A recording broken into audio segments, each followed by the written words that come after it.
Hello everyone, this is Faraz Khan and you are watching Khan study point. आज हम बात करने वाले हैं प्रीवियस ईयर 2020 के सब्जेक्ट साइंस के क्वेश्चन पेपर के सॉल्यूशन के बारे में। ठीक है, जिससे आज हम इस पेपर में से सिर्फ आपके जो टर्म 1 एग्जामिनेशन का जो सिलेबस है, आज हम सिर्फ उन्हीं क्वेश्चंस को सॉल्व करने वाले हैं ताकि आपको ज़्यादा से ज़्यादा हेल्प हो सके आपके टर्म 1 एग्जामिनेशन के लिए। तो वीडियो को बिल्कुल एंड तक देखिएगा और कोई पार्ट स्किप मत कीजिएगा। ठीक है, चलिए चलते हैं आगे। तो देखिए बेटा, ये जो है 2020 का जो आपका क्लास 10 का जो साइंस का पेपर है, ये इसका सेट 1 है। ठीक है, यहाँ पर आपको दिया है कोड नंबर इसका 31/1/1 और इसकी सीरीज़ है JBB/1। ठीक है, आप इसे सर्च भी कर सकते हैं CBSE की ऑफिशियल साइट पर जाकर। तो देखते हैं आज का पहला क्वेश्चन क्या है। तो बच्चों लोग, आज का जो पहला क्वेश्चन है इस सेट का वो है calcium oxide reacts vigorously with water to produce leg line. ठीक है, यहाँ बोला गया कि जो कैल्शियम ऑक्साइड होता है वो पानी के साथ में बहुत तेज़ी से अब अभिक्रिया करता है और क्या बनाता है, स्लेक्ट लाइम बनाता है। स्लेक्ट लाइम यानी कि कैल्शियम हाइड्रोक्साइड, और इसकी आपको केमिकल इक्वेशन दी गई है कि CaO + H2O और बना रहा है CaOH का होल ट्वाइस। ठीक है, आपसे क्या पूछा गया है कि this reaction can be classified as, हम इस रिएक्शन को किस तरीके से क्लासीफाई कर सकते हैं। आपको ऑप्शन ए में दिया गया है कॉम्बिनेशन रिएक्शन, बी में एक्सोथर्मिक रिएक्शन, सी में एंडोथर्मिक रिएक्शन और डी में ऑक्सीडेशन रिएक्शन। ठीक है, तो आपको जो नीचे इसका ऑप्शन दिए गए हैं ना A, B, C और D स्मॉल लेटर्स में, यहाँ पर आपको ऑप्शन लिखे हैं क्या। तो मैं आपको बता दूं कि इस क्वेश्चन का आंसर क्या होना चाहिए। देखिए, सबसे पहले यहाँ पर कैल्शियम ऑक्साइड है और यहाँ पर H2 है, वाटर है। ठीक है, यहाँ पे दो रिएक्टेंट्स है और यहाँ मिलकर बना रहे हैं एक सिंगल प्रोडक्ट। ठीक है, और ये किस रिएक्शन में होता है, ये सिर्फ कॉम्बिनेशन रिएक्शन में ऐसा होता है कि जब दो या दो से ज़्यादा रिएक्टेंट मिलकर एक सिंगल प्रोडक्ट बनाते हैं। ठीक है, अब यहाँ देखते हैं, जब ये जो रिएक्शन होगी तो कुछ हीट भी प्रोड्यूस होती है। ठीक है, और जब जिस रिएक्शन में थोड़ी हीट प्रोड्यूस हो उसको हम एक्सोथर्मिक रिएक्शन भी बोलते हैं। तो यानी कि आपका ऑप्शन ए और ऑप्शन बी दोनों ठीक हैं। आपको देखना है कि ये ऑप्शन ए और ऑप्शन बी किस ऑप्शन में दिए गए हैं, जो कि आपको दिए गए हैं ऑप्शन नंबर डी में। ठीक है, यानी कि आपका ऑप्शन नंबर ए और ऑप्शन बी दोनों ठीक है, इसलिए आपका करेक्ट आंसर क्या हो गया, ऑप्शन डी हो गया, स्मॉल लेटर वाला ऑप्शन डी। ठीक है, चलते हैं नेक्स्ट क्वेश्चन की तरफ। तो देखिए बच्चों लोग, यहाँ पर आपको चॉइस मिली थी इस क्वेश्चन में, तो आप चॉइस वाला क्वेश्चन देख लेते हैं हम। Hydrogen sulphide gas passed through a blue solution of copper sulphate, यानी कि जब हाइड्रोजन सल्फाइड गैस जब पास कराई जाती है कॉपर सल्फेट के ब्लू सोल्यूशन से, तो a black precipitate of copper sulphide is obtain, तो एक ब्लैक कलर का प्रेसिपिटेट, ठीक है, अवक्षेप बन जाता है किस चीज़ का, कॉपर सल्फाइड का। And the sulphuric acid so formed, और सल्फ्यूरिक एसिड भी बनता है, यानी कि H2SO4 जो एसिड होता है वो भी आपका बनता है। So formed remains in the solution, solution के अंदर। ठीक है, तो क्या बताना है आपको, the reaction is an example, तो ये जो रिएक्शन है ये रिएक्शन किस चीज़ का एग्जाम्पल हुआ। ठीक है, कौन सी रिएक्शन का एग्जाम्पल हुआ, कॉम्बिनेशन का, डिस्प्लेसमेंट का, डिकम्पोजिशन का या फिर डबल डिस्प्लेसमेंट का। ठीक है, तो अगर बेटा आपने इस चैप्टर ध्यान से पढ़ा है तो आप इसका आंसर एक चुटकी में बता देंगे कि जो आपका आंसर कौन सा होना चाहिए। आपका आंसर होना चाहिए ऑप्शन नंबर डी, क्योंकि यहाँ पर लिखा हुआ है डबल डिस्प्लेसमेंट रिएक्शन, क्योंकि इसमें क्या हो रहा है, यहाँ पर आयंस का एक्सचेंज होगा जिसकी वजह से क्या है, कॉपर सल्फाइड और सल्फ्यूरिक एसिड बना है, इसलिए डबल डिस्प्लेसमेंट रिएक्शन इसका करेक्ट आंसर हो जाएगा। ठीक है, नेक्स्ट क्वेश्चन पे चलते हैं, जो कि दिया गया है in a double displacement reaction such as the reaction between sodium sulfate solution and barium chloride solution।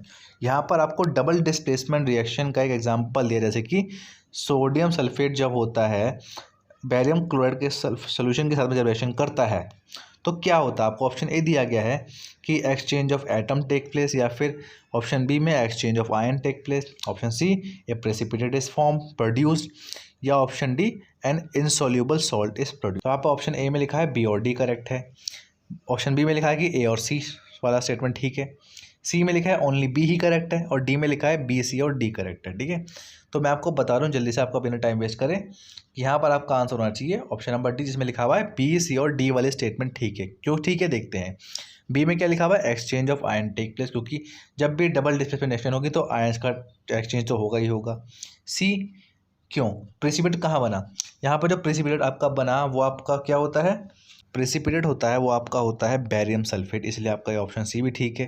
और यहाँ पर आपका एक सॉल्ट भी बनता है जिसे बोलते हैं हम सोडियम क्लोराइड, इसलिए आपका ऑप्शन डी भी ठीक है। इस हिसाब से आपका ये स्मॉल वाला जो डी लिखा हुआ है आपका ये स्टेटमेंट आपका करेक्ट हो जाएगा, यानी कि आपका ऑप्शन बी वाला, सी वाला और डी स्टेटमेंट जो है बिल्कुल ठीक दी गई है। ठीक है, नेक्स्ट क्वेश्चन पे चलते हैं फिर,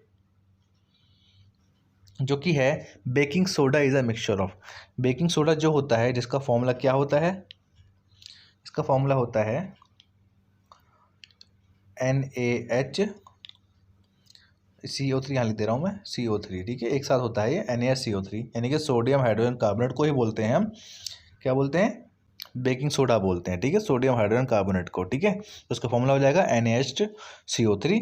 तो ये किस चीज़ का मिक्सचर होता है, तो आपको बता दूं मैं, इसका जो आपका ऑप्शन नंबर जो सी है वो इसका करेक्ट आंसर हो जाएगा। ठीक है, यानी कि जो मिक्सचर होता है ये सोडियम हाइड्रोजन कार्बोनेट और टार्ट्रिक एसिड का मिक्सचर होता है, आपको इस बात को ध्यान रखना है। ठीक है, देखते हैं अगला क्वेश्चन आपको दिया गया है, the chemical formula for plaster of Paris is, कि जो प्लास्टर ऑफ पेरिस होता है उसका केमिकल फॉर्मूला क्या होता है। ठीक है, तो ये बहुत ज़्यादा सिंपल क्वेश्चन है, यहाँ पर इसका आंसर आपका हो जाएगा ऑप्शन नंबर सी, जो कि है CaSO4.12H2O।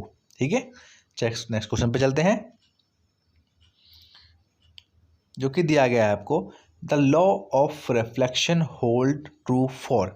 यहाँ पर आपको बताएगा कि जो आपका लॉ ऑफ रिफ्लेक्शन होते हैं जो कि आपने लाइट चैप्टर में पढ़े होंगे, वो बेस्ट किसके लिए होता है। ठीक है, किस पे अप्लाई हो सकता है, प्लेन मिरर पर, कॉनकेव मिरर पर, कॉन्वेक्स मिरर पर सिर्फ, या फिर ऑल रिफ्लेक्टिंग सरफेस पर, या फिर कोई भी रिफ्लेक्टिंग सरफेस हो सब पे।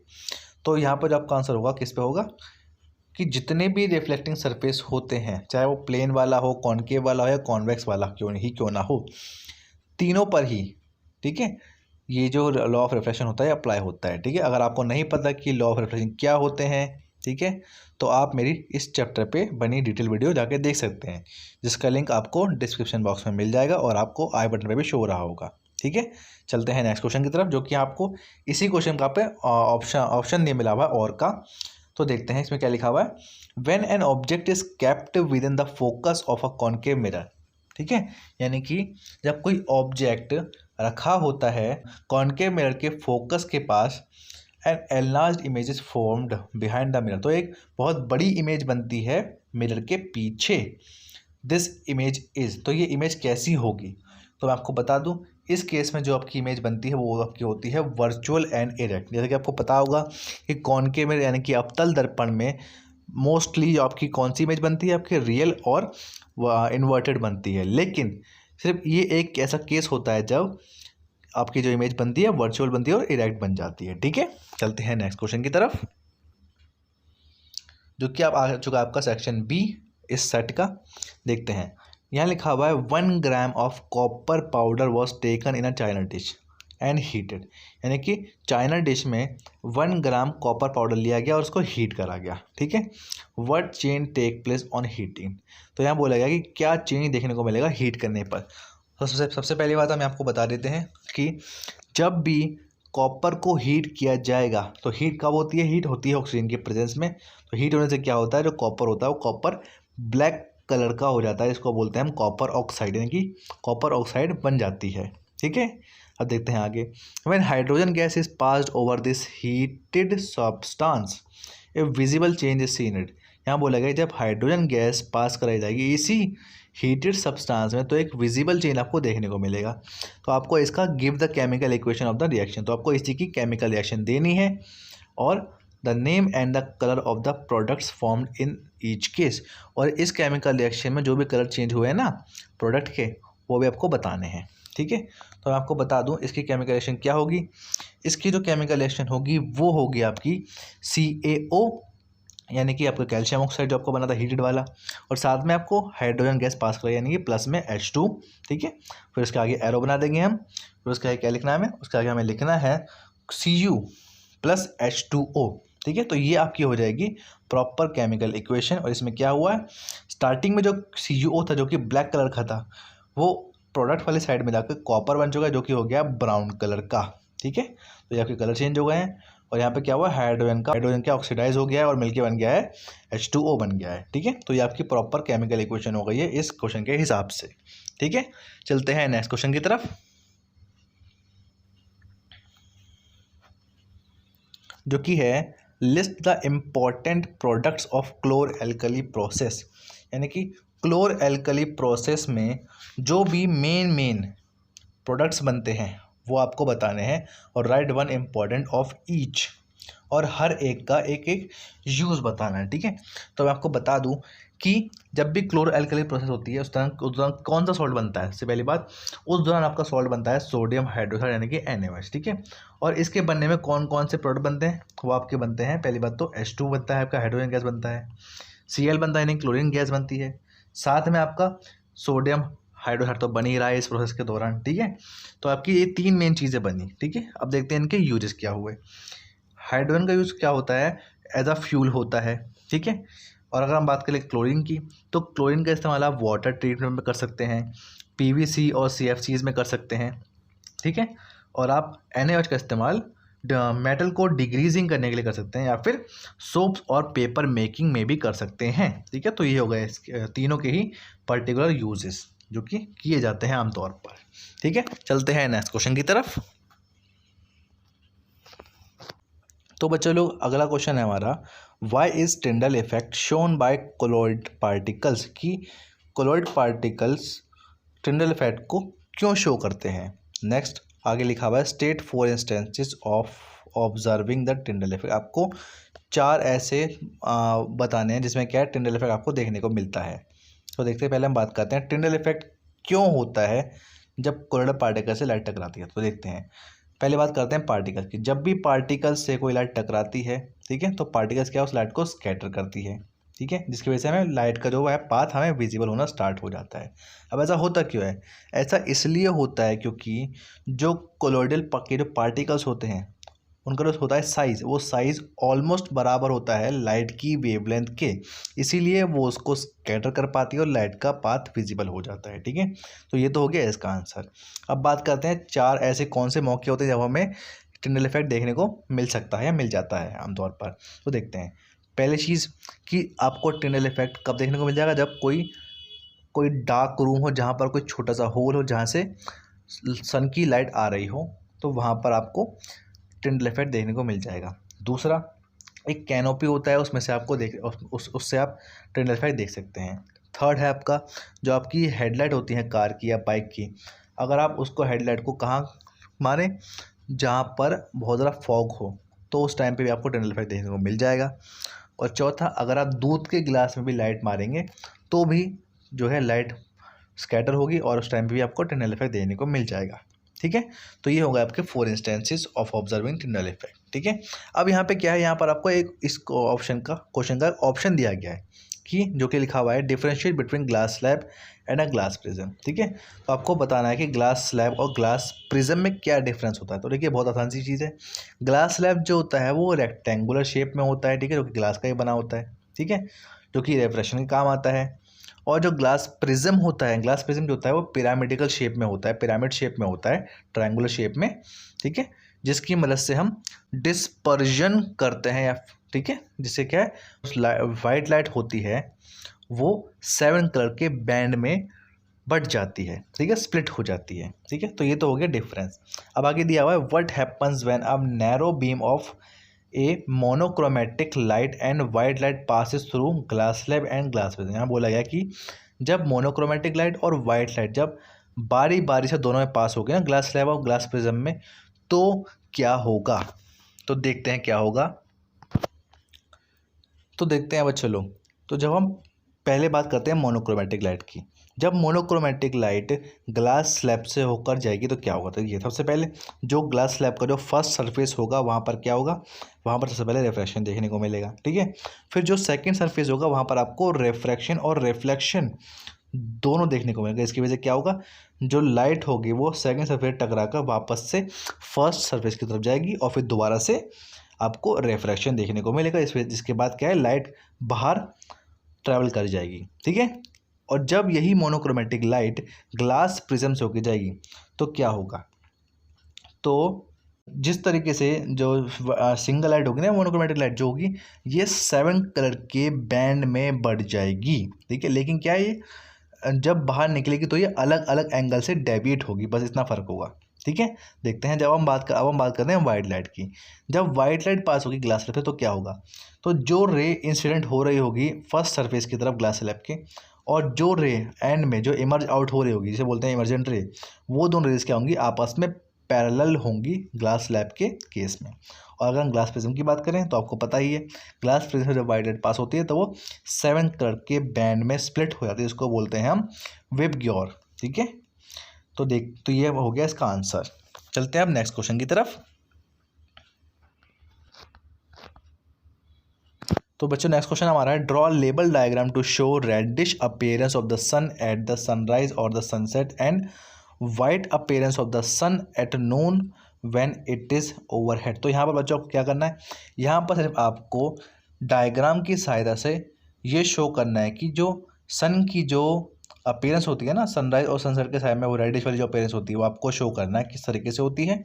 और सेकंड में क्या दिया हुआ, वाइट अपीयरेंस ऑफ द सन, जिस टाइम पे जो सन होगा आपका आपके ठीक सर के ऊपर की डायरेक्शन में होता है, उस टाइम पे क्या आपको सन जो है वाइट वाइट थोड़ा दिखता है आपको। ठीक है, तो आपको यही दोनों कंडीशन क्या है डायग्राम की हेल्प से आपको शो करनी है। ठीक है, तो बहुत आसान सा क्वेश्चन है, आप डायग्राम देख लीजिएगा आपका काम हो जाएगा। ठीक है, चलते हैं नेक्स्ट क्वेश्चन की तरफ, जो कि है why is there a difference in the rate of breathing between aquatic organisms and terrestrial organisms, explain. यहाँ पर आपको बताना है कि जो ब्रेथिंग होती है ना एक्वेटिक ऑर्गेनिज्म और टेरेस्ट्रियल ऑर्गेनिज्म में, वो डिफरेंट क्यों होती है, आपको एक्सप्लेन करना है। तो देखिए बच्चे लोग, इसका आंसर जो है बहुत ज़्यादा सिंपल है कि जो एक्वेटिक एनिमल्स होते हैं वो उनका ब्रेथिंग रेट थोड़ा सा हाई रहता है as compare to terrestrial animal जो कि ज़मीन पर रहने वाले, क्योंकि जो पानी में रहने वाले जो जीव होते हैं उनको जो पानी के अंदर जो ऑक्सीजन की जो मात्रा होगी, क्वांटिटी होगी, वो थोड़ी सी लेस होती है एज़ कम्पेयर टू पानी के बाहर का एनवायरनमेंट। ठीक है, तो इसलिए क्या है, जो टेरेस्ट्रियल एनिमल्स है जो कि ज़मीन पर रहते हैं वो उनको ऑक्सीजन सही मात्रा में मिलती रहेगी, इसलिए उनका ब्रीथिंग रेट थोड़ा सा सही रहेगा। ठीक है, अब देखते हैं आपका ऑप्शन भी क्या दिया हुआ है उसमें कि draw diagram of human respiratory system and label pharynx, trachea, lungs, diaphragm and alveolar sac on it. आपको क्या है, ह्यूमन रेस्पिरेटरी सिस्टम का एक वेल लेबल डायग्राम बनाना है और उस पर आपको क्या लेबल करना है, pharynx, trachea, lungs, diaphragm and alveolar sac आपको उस पर लेबल करके दिखाने हैं अच्छे से। ठीक है, तो ये आप डायग्राम के अच्छे से प्रैक्टिस करिएगा। ठीक है, आपका एग्जाम में क्वेश्चन ही आ सकता है दोबारा से। ठीक है, अब देखते हैं यहाँ पर आपको ऑप्शन दिया गया है इस 27 वाले क्वेश्चन में कि name the organ that forms the excretory system in human being, कि जो आपका ह्यूमन बीइंग में जो एक्सक्रिएटरी सिस्टम होता है ना उसमें कौन कौन से ऑर्गेन्स होते हैं। ठीक है, तो वह कौन कौन से होते हैं, सबसे पहला आपका होता है किडनी, ठीक है, जो कि पैर में होता है। दूसरा आपका होता है यूरेटर्स, ठीक है, जो कि एक डक्ट होता है। तीसरा क्या होता है, यूरिनरी ब्लैडर होता है। और फोर्थ होता है आपका यूरेथ्रा। ठीक है, तो इन 4 ऑर्गेन से मिलकर आपका बनता है एक्सक्रेटरी सिस्टम जो कि ह्यूमन बींग्स में होता है। ठीक है, आपको बी पार्ट में क्या बताना है, describe in brief how urine is produced in human body. ठीक है, तो आपको यहाँ बताना है कि अच्छे से एक्सप्लेन करना है कि यूरिन जो है ह्यूमन बॉडी में किस तरीके से बनता है। ठीक है, तो यहाँ पर अगर मैं आपको पूरा बताऊँगा तो बेटा वीडियो बहुत ज़्यादा लंबी हो जाएगी। अगर आपको इसका रीज़न जानना है तो अगर पे भी मैंने डिटेल वीडियो पहले से ही अपलोड कर चुका हूँ अपने चैनल पे, उसका लिंक आपको डिस्क्रिप्शन बॉक्स में मिल जाएगा और आपको आई बटन पे भी मिल जाएगा, आप वहाँ से जाके देख सकते हैं। ठीक है, तो चलते हैं बिना किसी देरी के नेक्स्ट क्वेश्चन की तरफ, जो कि है draw a ray diagram in each of the following cases to show the formation of image when the object is placed. ठीक है, तो यहाँ पर आपको 3 केसेस दिए गए हैं जब क्या है ऑप्टिकल सेंटर और प्रिंसिपल फोकस के बीच में रखा आपका ऑब्जेक्ट, किसके, कॉन्वेक्स लेंस के। तो आपको इसका डायग्राम बनाना है। और बी क्या है, सेकंड वाला, anywhere in front of the concave lens, concave lens के सामने कहीं भी रखा हो।